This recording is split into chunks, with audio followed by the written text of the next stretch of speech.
할렐루야. 하나님께서 오늘도 우리에게 귀한 하루의 삶을 허락해 주셨습니다.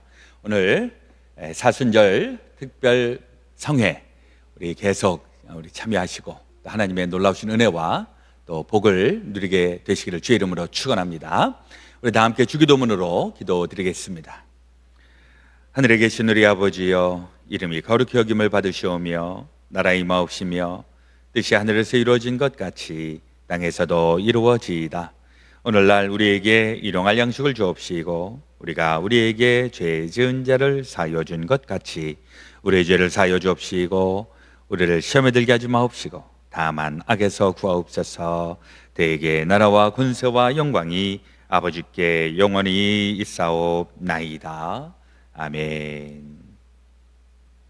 찬송 428장 내 영혼의 햇빛 비치니 함께 부르겠습니다.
이 시간 새벽 성예를 위해서 양옥태 장로님 기도해 주시겠습니다.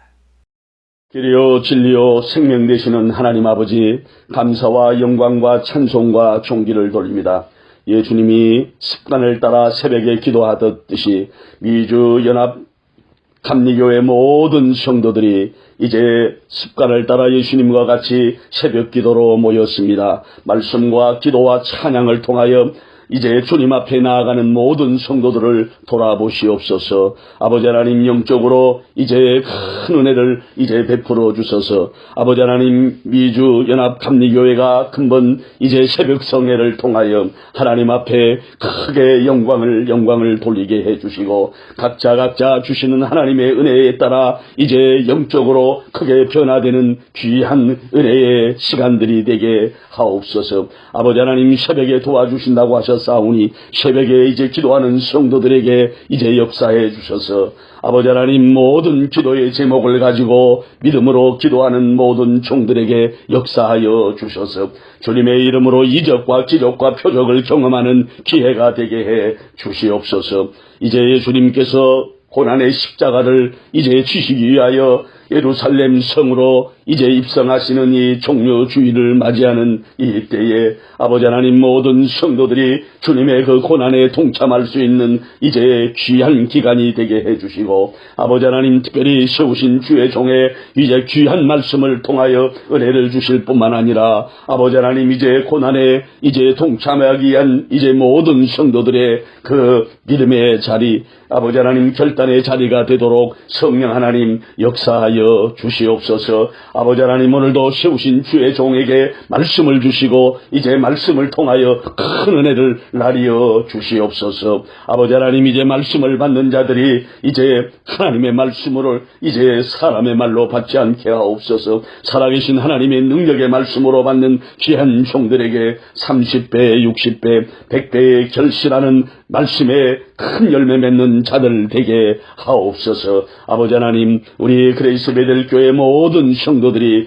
금번 이제 새벽 성회를 통해서 하나님 앞에 이제 말씀을 받습니다. 아버지 하나님 또 결단하고 기도의 자리에 나아갑니다. 모든 성도들에게 은혜를 주시고 하나님 앞에 영광을 돌리는 거룩한 성도들이 되게 하옵소서. 모든 이제 염려, 근심, 걱정 다 주님 앞에 내려놓게 하시고 믿음으로 구한 모든 기도와 간구 가운데 성령 하나님 역사해 주시되 특별히 백이신문도와 같이 이제 다니엘 기도를 통하여 뜻을 정하여 기도하는 성도들을 돌아보아 주시옵소서. 우리 그레이스 베델 교회가 금번 이제 다니엘 기도를 통하여 기도하는 교회로 기도하는 성도들로 변화되는 놀라운 역사를 허락하여 주시옵소서. 아버지 하나님 이제 기도로 교회가 변화되게 하시고 기도로 나 자신이 변화되게 하시고 기도로 이 미국까지 변화되는 놀라운 영적인 이제 역사가 일어나는 이제 기회가 되도록 역사하여 주옵소서.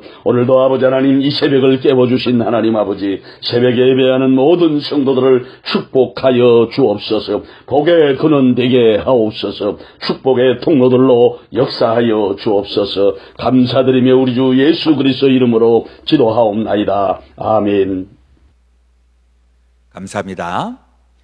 우리 사순절 특별 새벽 기도회가 어느덧 이제 33일째를 맞이했습니다. 우리 계속 41일 동안 우리 예수님과 함께 순례 여정을 동행하시는 여러분들에게 하나님의 놀라우신 은혜 임하시는 줄로 믿습니다. 오늘 말씀을 전해주실 목사님 찰스톤 한인연합감리교회 배연택 목사님 하나님의 말씀 대언해 주시겠습니다.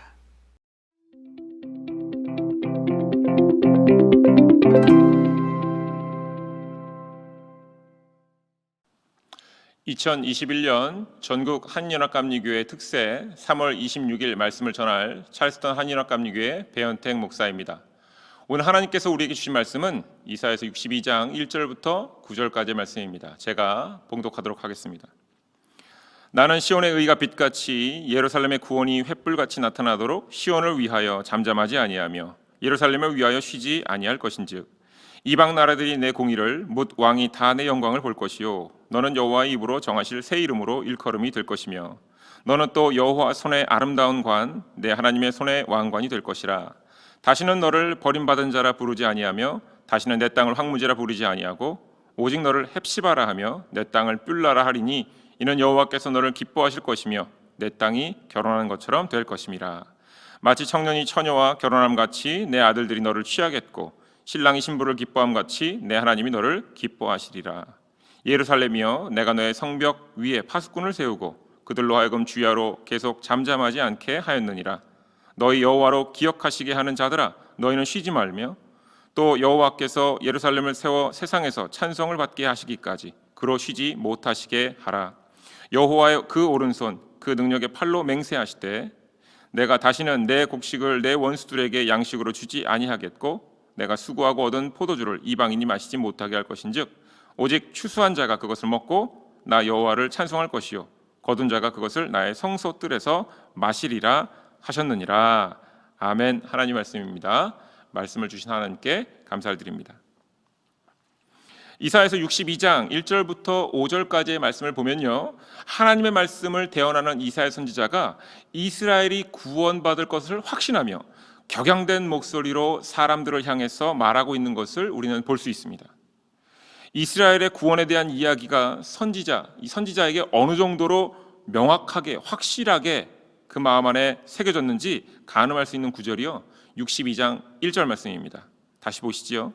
나는 시온의 의가 빛같이 예루살렘의 구원이 횃불같이 나타나도록 시온을 위하여 잠잠하지 아니하며 예루살렘을 위하여 쉬지 아니할 것인즉, 하나님의 구원이 드러날 때까지 드러나도록 조용히 있지 않을 것이다, 쉬지도 않겠다라고 말합니다. 구원에 대한 강한 확신을 드러내면서 3절부터 5절까지 하나님의 구원을 묘사합니다. 이사야 선지자가 하나님의 말씀을 대언하는 사람이었으니요, 이러한 구원의 모습은 하나님께서 이사야로 보게 하신 것이 분명하지요. 그래서 이 내용을 보면 이렇습니다. 아름다운 관 또는 왕관이 중요한 것이 아니라 그 관들이 바로 여호와의 손, 하나님의 손에 들려 있었다라는 겁니다. 하나님께서 붙들고 계셨다라는 것이지요. 더욱이 이스라엘을 헵시바라 부르십니다. 그 의미는 나의 기쁨이 그들에게 있다라는 것이고요. 예루살렘 땅을 뷸라라 말씀하십니다. 결혼하였다라고 부르시겠다라는 겁니다. 자, 이것들을 본다면 하나님께서 이스라엘을 구원하시겠다는 뜻을 정확히 드러내셨음을 알 수 있습니다. 이스라엘 백성들을 바라보시면서 심지어 그들이 살아갈 땅을 보시면서 신랑이 신부를 보듯이 기뻐하신다라고 기록되어 있습니다. 너무나도 분명한 구원의 선포입니다. 이사야 선지자도 이스라엘이 구원받을 것을 확신하며 6절과 7절에서 다시 한번 목소리를 높입니다. 파수꾼을 세워 이스라엘 백성들을 매번 깨우며 하나님께서 구원을 완성하실 때까지 하나님을 쉬시지 못하게 하라 라고 목소리를 높여 백성들에게 강권 요청하고 있습니다. 그리고는 하나님께서 친히 말씀하시는 내용이 8절부터 기록되어 있습니다. 그 내용을 보면 이렇습니다. 8절에는 이렇게 말씀이 기록되어 있어요. 다시는 내 곡식을 원수들에게 양식으로 주지 아니하겠고 내가 수고하여 얻은 포도주를 이방인들이 마시지 못하게 할 것이다 라고 말씀하셨고요. 9절에서는 오직 추수한 자가 그것을 먹고 거둔 자가 그것을 하나님의 성소에서 마실 것이다 라고 말씀하시면서 11절에서는 구원이 이르렀으니 상급이 그들에게 있고 보응이 그 앞에 있다 이렇게 말씀하십니다.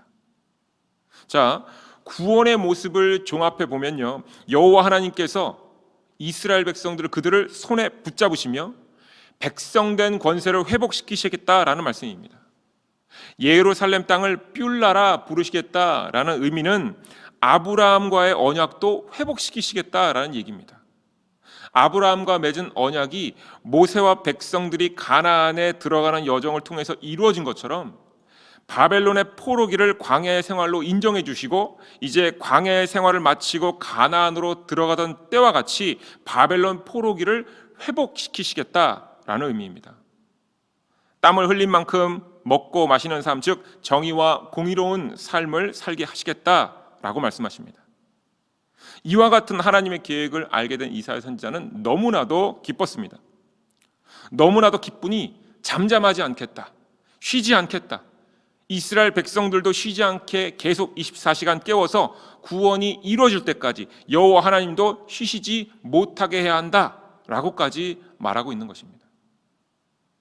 이사야서 62장 전체를 통해서 구원을 이루시려는 하나님의 기쁨과 하나님의 계획을 알게 된 이사야 선지자의 기쁨이 우리에게도 전해집니다. 그렇지요? 자, 여러분, 이제부터는 조금 믿음 없어 보이는 이야기를 하려고 합니다. 양해를 먼저 구하고 나누겠습니다. 저는요, 개인적으로 5절의 한 단어가 제 마음을 아주 무겁게 만들었습니다. 5절에 이와 같은 부분이 있습니다. 하나님께서 너를 기뻐하시리라.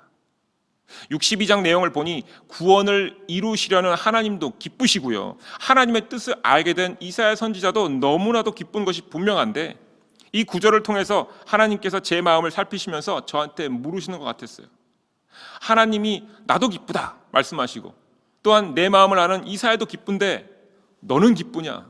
라고 저한테 물어보시는 것 같았습니다. 네, 기쁩니다 라고 대답을 해야겠지요. 하나님의 구원이 선포됐는데 당연히 기뻐야 하지 않겠습니까? 그런데 제 속으로 이런 생각이 드는 겁니다. 하나님, 당장에 포로로 살아가는 사람들에게는 노력만큼 먹고 마신다라는 이야기와 구원을 그들이 온전히 기쁘고 신나게 받아들일 수 있을 것 같습니다. 그런데 정확히 말해서 이스라엘의 온전한 구원은 이로부터 700년 이후고요. 예수님이 태어나실 그때까지, 그리고 그때도 사실은 이루어지지 않지 않았나요? 그리고 현대 시간까지 포함해서 2700년이라는 시간이 지났지만 아직 우리에게도 온전한 구원은 이루어지지 않지 않았습니까? 어찌 보면 참 믿음 없어 보이는 생각이 제 마음에 들었습니다. 기뻐야 할 일인 것을 머리로는 알겠는데 그 당시 포로로 살았던 사람들에게는 이 포로기가 끝난다라는 소식이 기쁜 일이겠지만 이 소식이, 이 사건이 현재 우리에게도 기쁜 일인지는 잘 모르겠는데요 하는 생각이 들었습니다. 제가 참 믿음 없어 보이는 생각을 한 것이겠지요. 일반적으로 이사야서를 묵상할 때 구약과 신약을 연관지어서 묵상하는 게 일반적인 방법입니다. 예수 그리스도께서 세상에 오신 것이 바로 하나님의 구원, 하나님의 언약이 완성된 것, 구원의 완성이다라고 말하지요. 그런데 이렇게 이해를 하면 이사야가 전한 하나님의 심판과 구원의 메시지는요, 700년이 지난 뒤에 이루어지는 것으로 이해하는 것이 적합할 겁니다. 현재 구원이 절실한 사람들에게, 지금 당장 구원이 필요한 사람들에게 여러분 700년 뒤에 반드시 구원이 이루어질 것입니다 라고 말을 한다면 누가 기뻐할 수 있을까요? 누가 이 소식을 구원의 사건이라 믿을 수 있을까요? 믿음이 있어서 이것을 믿는다고 해도 시간이 오래되면 육체적으로, 정신적으로 지쳐가는 것, 이것이 사실입니다. 우리의 현실 상황에서도 이와 같은 것이 적용이 됩니다. 코비드-19의 상황 속에서 우리가 많은 이들이 하나님의 권능을 믿으면서 간구합니다. 이 모든 어려움이 빨리 지나가기를 간구하지요. 믿음의 분량에 따라 사람마다 다르긴 하겠지만 하나님을 믿고 성경 말씀 속에 기록되어 있는 심판과 구원의 메시지를 통해서 우리의 지금의 삶을 돌아보면서 우리의 어려움이 해결받을 것을 잠잠히 기다리자라고 생각하시는 분들이 있습니다. 하지만 동시에 믿음이 있으면서도 바뀌지 않는 현재의 상황에 왜 하나님께서 가만히 계시는 것일까라고 생각하시는 분들도 있지요. 더욱이 가족을 잃은 슬픔에 계신 분들, 또는 경제적으로 너무나도 어려운 삶의 상황에 처하신 분들은 하나님의 사랑도 들어서 알고 있고 하나님의 구원에 대한 내용들도 알고 있지만 상실감과 무력감으로 마음이 상하고 지쳐가는 분들이 있는 것도 사실입니다. 누군가 우리에게 코비드의 상황이 1년 뒤, 2년 뒤가 아니라 100년 뒤에 해결될 것이라고 말한다면 여러분, 우리의 마음은 어떨까요? 세상 사람들이 기독교를 향해 조롱 섞인 말을 종종 하지요. 예수님 언제 오시냐고. 2000년이 지났는데 곧 오신다는 예수님 언제 오시냐고 말합니다. 물어봅니다. 그리고 또한 물어보지요. 심판과 구원이 있다고 했는데 언제 이루어집니까? 라고 물어보면서 조롱 섞인 그 말을 우리에게 합니다. 자, 이런 말에 우리는 어떻게 대응하고 있습니까? 여러분, 믿지 않는 사람들의 이야기만이 아닙니다. 믿음을 얻었다라고 하는 사람들에게도 종종 이런 의구심이 찾아올 때가 있다라는 겁니다. 하나님께서 기뻐하시고요, 이사야 선지자도 기뻐서 지금 격앙되는 내용인데 말씀 속에 이 기뻐하시리라는 단어가 제게는 기쁘게 느껴지지 않아서 말씀을 앞에 두고는 이 단어를 계속 묵상할 수밖에 없었습니다. 내가 지금 뭔가 문제가 있구나. 그러다가 이 단어의 뜻을 새롭게 발견했습니다. 성경 말씀에 기록되어 있는 이 히브리 단어 기뻐하다라는 단어는 하페이스입니다.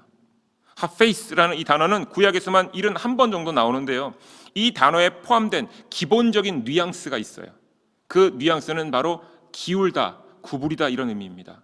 영어로는 incline to bend 이런 겁니다. 자, 이와 같은 뉘앙스를 가지고 있는 채로 즐거워하다, 기쁨을 취하다라는 의미이고요, 영어로는 to delight in 이라는 표현으로 자주 사용됩니다. 단어의 의미를 이해하기 쉽게 성경 구절 속의 예들을 한번 찾아보았습니다. 민수기 14장 8절에 여호수아와 갈렙이 가나안 땅을 정탐하고는 모든 사람들 앞에서 나와서 그들의 반대에도 불구하고 우리가 가나안 땅으로 가자 이렇게 선포하는 내용입니다. 민수기 14장 8절입니다. 여호와께서 우리를 기뻐하시면 우리는 그 땅으로 우리를 그 땅으로 인도하여 들이시고 그 땅을 우리에게 주시리라. 이는 과연 젖과 꿀이 흐르는 땅이니라. 여호와께서 여호수아와 관례적으로 결정하여 몸을 기울이시고 몸을 숙이셔서 굽히신 모습으로 여호수아와 갈렙의 결정을 기뻐하신다라는 의미입니다. 보다 정확히 얘기를 하자면 여호와 하나님의 뜻적으로 여호수아와 갈렙이 방향을 잡은 것이지요. 이미 하나님의 뜻은 정해져 있었고 그것을 발견한 이들이 그 뜻을 발견하고 와서 기쁨으로 얘기하는 겁니다. 그러면서 이렇게 얘기해요. 여호와께서 우리를 기뻐하시면. 본인들은 모르지요. 하나님께서 이미 뜻을 정하셨고 그리고 또한 본인들이 하나님의 뜻에 참여한 것을.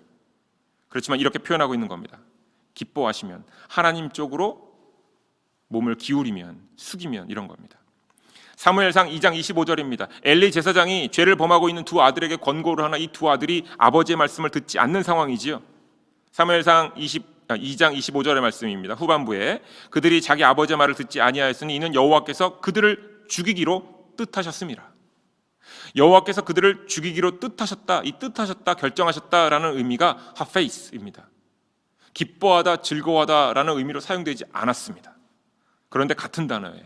즉 하나님께서 하나님 쪽으로 마음을 기울인 것이 아니라 죄 쪽으로 마음이 기울어진 사람들을 이미 심판하기로 전하셨다라는 겁니다. 심지어 이 구절은 이렇게까지 확대 해석이 가능합니다. 여호와께서 그들을 죽이는 당신의 뜻을 기뻐하셨다라고까지 이해가 가능합니다. 또 다른 본문입니다. 이사야서 58장 2절에는 이 단어가 2번 사용됩니다. 그들이 날마다 나를 찾아 나의 길 알기를 즐거워함이 마치 공의를 행하며 그의 하나님 규례를 저버리지 아니하는 나라 같아서 의로운 판단을 내게 구하며 하나님과 가까이 하기를 즐거워하는도다. 날마다 하나님을 찾고요, 하나님의 길을 알려고 마음을 기울였다라는 거예요. 이것이 즐거웠다라는 것이고요. 또한 의로운 판단을 하나님께 구하며 하나님께 가까이 하려는 그 마음, 하나님께 가까이 하려고 마음을 기울이며 그들이 즐거웠다라는 겁니다. 단어에 대한 감이 좀 오시지요? 자, 마지막으로 이사야서 65장 12절입니다. 내가 너희를 칼에 붙일 것인즉 다 굽으리고 죽임을 당하리니 이는 내가 불러도 너희가 대답하지 아니하며 내가 말하여도 듣지 아니하고 나의 눈에 악을 행하였으며 내가 즐겨하지 아니하는 일을 택하였습니다. 하나님 눈에 악을 행하였으며 하나님께로 마음을 기울이지 않았다라는 겁니다. 이것이 즐겁지 않았다. 그래서 그들을 칼에 붙이셨다라는 하나님의 말씀입니다. 기뻐하다, 하페이스라는 단어를 정리해보면 이렇습니다. 하나님께서 이스라엘 백성들의 얼굴을 보니 기분이 좋아졌다, 그때 사용하는 단어가 아니라는 거지요. 이모셔널리, 감정적으로 뭔가 좋아졌다는 의미 아닙니다. 사무엘상 2장 25절의 말씀으로 하나님의 뜻을 정하신 것도 하페이스임을 기억한다면 백성들을 구하시기로 결정한 것, 뜻을 정하신 것, 바로 그 자체가 기쁜 일입니다. 하나님의 뜻 자체가 기쁜 일이 됩니다. 이사야 선지자가 구원을 확신하며 마음이 기쁜 이유도요, 하나님의 뜻과 그 방향성을 본인이 확인했기 때문입니다. 또한 자신의 마음도 하나님 뜻 쪽으로 기울어졌기 때문에 이스라엘 백성에게도 하나님 쪽, 하나님의 뜻이 세워진 방향으로 나오라고 요청하는 겁니다. 이사야 선지자가 쉬지 않고 구원을 선포하겠다고 고백한 이유도, 그리고 백성들을 깨워서 구원이 이루어질 때까지 하나님을 쉬시지 못하게 하라고 권한 이유도 여기 있습니다.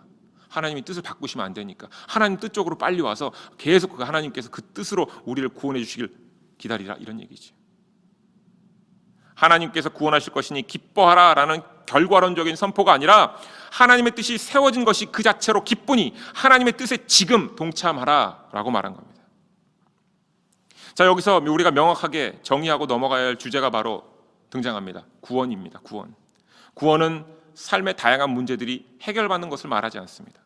구원은 어려운 일의 해결 정도가 아니라 육신의 아픔이 사라지는 것 정도를 이야기하지 않습니다. 구원은요, 죄로부터의 자유이며 죄의 싹신 사망으로부터 영생으로 가는 문제입니다. 즉 예수님께서 이 땅에 구원자로 오신 것도 바로 이 때문이지요. 그래서 구원은 바로 나와 하나님과의 개인적인 관계의 문제가 됩니다.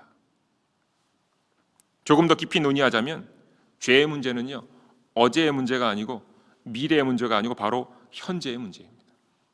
어제 죄를 고백한 사람이 용서를 받았다 한들 중요한 것은 현재의 죄의 문제를 해결해야 된다는 겁니다. 마찬가지로 오늘 죄의 문제를 해결받지 못한 사람에게 내일의 죄의 문제에 대해서 고민하는 것은 그와 같이 시간을 낭비하는 일이 없습니다. 하나님은 과거에도 일하셨고요, 미래에도 일하실 겁니다. 그런데 그 영원하시고 처음과 나중 되시는 하나님께서는 언제나 현재형으로 하나님의 백성을 만나시고요, 그러면서 현재형으로 삶의 죄를 치리하시며 죄에서 우리를 자유케 하시려고 우리를 이끄십니다. 이것이 하나님의 구원이죠. 하나님께서 이사야 선지자를 통해서 말씀하신 구원은 700년 뒤에 올 사건을 의미하지 않습니다. 그 사건만 의미하지 않습니다. 더욱이 그 당시부터 현재까지 2700년 뒤에 이루어질 구원만을 의미하지도 않습니다. 이사야서 62장에서 바벨론의 포로기를 지나는 백성들에게 기쁘다라는 단어, 하페이스라는 단어를 사용하셔서 그들에게 물으시는 겁니다. 나 여호와는 너희의 죄를 사해 주려고 뜻을 세웠고 이것으로 말미암아 기쁜데 너희는 기쁘냐? 이렇게 물어보시는 겁니다. 나 여호와는 너희를 향해 몸과 마음을 기울여서 너희를 끌어안으려고 하는데 너희들은 나에게로 지금 몸과 마음을 기울여서 구원에 참여하고 있느냐라고 물어보시는 겁니다. 만약 백성들이 8절과 11절의 말씀을 듣고서 노력한 대가로 거둔 대로 마시고 노력한 대가로 먹고 지난 어려움에 대한 보상을 받는 것을 구원이라고 여겼다면 아직도 그들은 여호와 하나님의 구원, 기쁨에 몸과 마음이 기울어지지 않은 상태입니다. 분명 또 다른 어려움이 찾아오면 이렇게 얘기할 겁니까? 왜 또 고난 주십니까? 이렇게 얘기할 겁니다. 먹고 사는 문제가 해결되는 것이 구원이라고 여긴다면 그 문제가 해결된 뒤에 또 다른 어려움이 찾아오면 또 물어보겠지요. 예수님에 의해서 하나님의 구원은 명확하게 현재형으로 드러나고 완성됩니다. 마태복음 9장 13절입니다. 너희는 가서 내가 긍휼을 원하고 제사를 원하지 않노라 하신 뜻이 무엇인지 배우라. 나는 의인을 부르러 온 것이 아니요 죄인을 부르러 왔노라 하시니라. 스스로가 죄인임을 고백해야만 예수님의 부르심을 들을 수 있습니다. 즉 하나님의 구원이 선포되었을 때 스스로가 죄를 고백하지 않으면 구원의 선포가 즐겁지 않았을 겁니다. 이사야 선지자가 하나님의 구원을 선포하며 즐거워했던 이유는요, 구원의 의미를 그가 깨달았고 하나님의 심판을 통해 더 깊이 구원을 이해했기 때문입니다. 이사야서 6장 5절에 여호와 하나님을 대면하는 자리에서 이사야 선지자가 이렇게 고백합니다. 나는 망하게 되었도다. 나의 입술이 부정한 사람이요 나는 입술이 부정한 백성 중에 거주하면서 만군의 여호와이신 왕을 배웠음이라. 자, 이 고백은 예수님을 만난 베드로의 고백과도 유사합니다. 누가복음 5장 8절입니다. 시몬 베드로가 이를 보고 예수의 무릎 앞에 엎드려 이르되 주여 나를 떠나소서 나는 죄인이로소이다. 스스로가 죄인임을 고백하며 살아가는 사람만이 하나님께서 이루시는 구원의 기쁨에 참여할 수 있습니다. 잠시라도 스스로가 죄인임을 잊으면요, 삶의 일들 앞에서 이런 질문이 쉽게 다시 나올 거예요. 왜 제게 이러십니까? 왜 저여야만 합니까? 왜 나는 구원하시지 않으십니까? 이사야서 62장 말씀을 묵상하면서 하나님도 기쁘시고 이사야도 기쁜데 구원의 소식을 들으면서 제가 기쁘지 않았던 이유를 발견했습니다. 제가 잠시 스스로 죄인임을 잊은 채로 말씀을 묵상했다라는 겁니다. 죄인에게 예수님은 놀라운 하나님의 은혜요 사랑이지요. 매일 죄를 고백하고 죄를 발견하여서 하나님 말씀으로 다스릴 수 있는 것이 스스로가 구원의 길에 서 있으며 스스로가 의의 길에서 지금 걸어가고 있음을 발견하는 일이 되고요, 그것 때문에 감사하며 하나님 앞에 찬양을 돌릴 수 있는 사람이 되는 겁니다. 아, 내가 하나님의 구원에 동참하였구나, 구원의 이끌림을 받고 있구나 라고 고백할 수 있게 되는 것이죠. 사랑하는 한인학감리 교회 여러분, 세상에서 말하는 기쁨은 감정적인 것만을 의미하지만 하나님께서 말씀하시는 기쁨은 하나님의 뜻 그 자체입니다. 하나님을 향해 몸을 돌리고 아버지께로 마음을 향해 하나님의 자녀로서 구원의 기쁨을 맛볼 수 있게 되는 것, 바로 하나님께 몸을 돌리고 마음을 향해야 됩니다. 코비드-19의 긴 터널 속에서도 하나님의 구원이 기쁠 수 있는 이유는 어려움 가운데서도 하나님 아버지께서 우리를 현재형으로 찾으시기 때문이고요, 동시에 우리는 우리 안에 있는 죄를 찾아 회개하고 용서함을 받을 기회가 줬음을 확인할 수 있기 때문에 기쁜 겁니다. 아픔과 고통 속에서 우리의 죄됨을 고백하는 순간에 아, 내가 하나님의 부르심을 따르고 있구나 라고 기쁨을 얻게 되는 겁니다. 이사야 선지자가 기쁜 이유, 그가 의인이기 때문이 아닙니다. 그가 기쁨과 확신에 찬 목소리로 구원을 선포한 이유, 바로 본인이 죄인임을 알고 하나님 곁에 붙들려 있음을 고백할 수 있기 때문에 그런 겁니다. 하나님께서 오늘 우리에게 지금 본문의 말씀으로 물어보시는 겁니다. 나 여호와는 구원의 뜻을 세워 기쁘고 너희들을 향해 지금 몸을 향하고 있는데 그것 때문에 기쁜데 너희는 기쁘냐? 이 물음에 내가 아버지께로 몸을 돌렸고 마음을 돌렸습니다 라고 대답하시며 나 같은 죄인을 살리셨음을 고백할 때에 진정 참 하나님의 기쁨에 동참하시는 하루가 될 것입니다. 오늘도 주신 이 말씀을 붙잡고 주 안에서 승리하시기를 축원드립니다.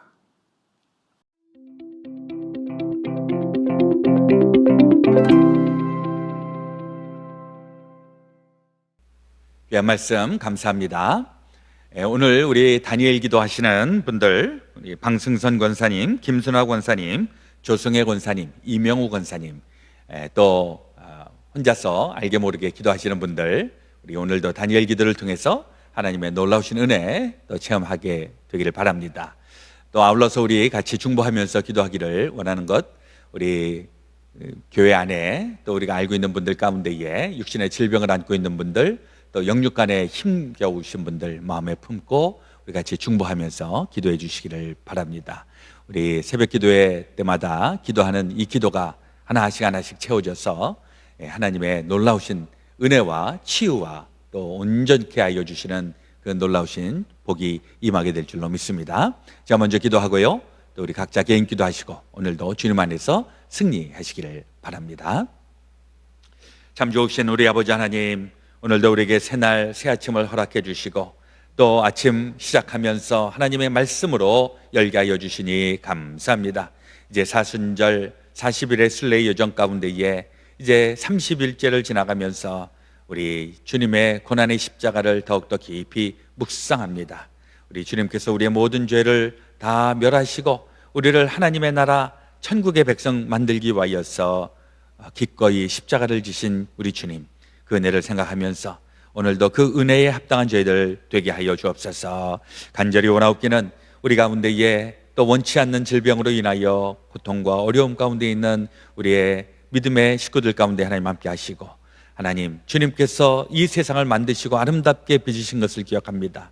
우리의 삶 어떠한 어려움과 또 질병과 고난이 있다고 할지라도 우리 주님 보시기에는 능히 감당하고 또 아름다운 삶으로 나타나게 역사하여 주시는 줄로 믿습니다. 오늘도 하루를 감당할 수 있는 힘과 능력과 강건함을 더하여 주옵소서. 우리 또 살고 있는 이 미국 땅 위에 또 우리 이민의 삶을 살아가고 있는 우리 모두에게 더욱더 힘내게 하시고 주의 지혜와 능력으로 날마다 함께하여 주시옵소서. 오늘 되어질 모든 것 주님 앞에 온전히 의지하오며 이제는 우리 구주 예수 그리스도의 놀라우신 대속의 은혜와 하나님 아버지의 지극히 크신 사랑하심과 성령님의 감동, 감화, 역사하여 주심이 제 사랑하는 모든 성도들 가운데 지금부터 영원토록 함께하여 주옵시기를 간절히 축원하옵나이다. 아멘.